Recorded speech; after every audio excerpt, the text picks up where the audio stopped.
চাওঁতে চাওঁতে পদূলিমুখ পালেহি হেঁপাহৰ ৰঙালী বিহু। ৰঙালী কাটৰিবলৈ সাজু হৈছে প্ৰতিজন অসমীয়া। ৰাজ্যৰ বিভিন্ন প্ৰান্তত অনুষ্ঠিত বিহু কৰ্মশালা। নলবাৰীৰ কৈঠালকুছিতো বিহু নাচ আৰু বিহু বাদ্যৰ কৰ্মশালা সম্পন্ন।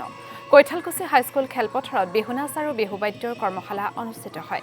দেওবাৰে নিশা সামৰণিৰ পৰা 10 দিনীয়া এই কৰ্মশালাত প্ৰায় 200 শতাধিক শিক্ষাৰ্থীয়ে অংশগ্ৰহণ কৰে। এই আমাৰ এপ্ৰিল মাহৰ 6 তাৰিখৰ পৰা 10 তাৰিখলৈকে হোৱা কথা আছিল। ইলেকশ্যনৰ বাবে দুদিন আমি বন্ধ কৰিব লগা হ'ল। আজি 12 তাৰিখ।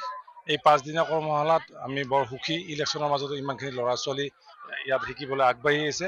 নিজৰ সংস্কৃতিটো আমাৰ বিহু নাচ, বিহু নাম, বিহু বাদ্য গোটেইখিনি শিকিবলৈ আহিছে।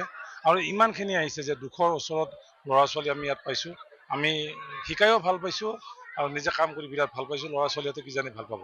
কৈঠালকুছিত আচলমতে আমাৰ যি প্ৰকৃত নাচ, ইয়াৰ ওপৰত আমি প্ৰশিক্ষণ দিবলৈ আমি শ্ৰদ্ধাৰ ধনজিৎ দত্ত ছাৰক নিমন্ত্ৰণ জনাইছিলোঁ। আৰু ইয়াত আমি 200 শতাধিক আমি ছাত্ৰ ছাত্ৰীক ইয়াত লগ পাইছোঁ আৰু সকলোৱে ওলাই আহিছে।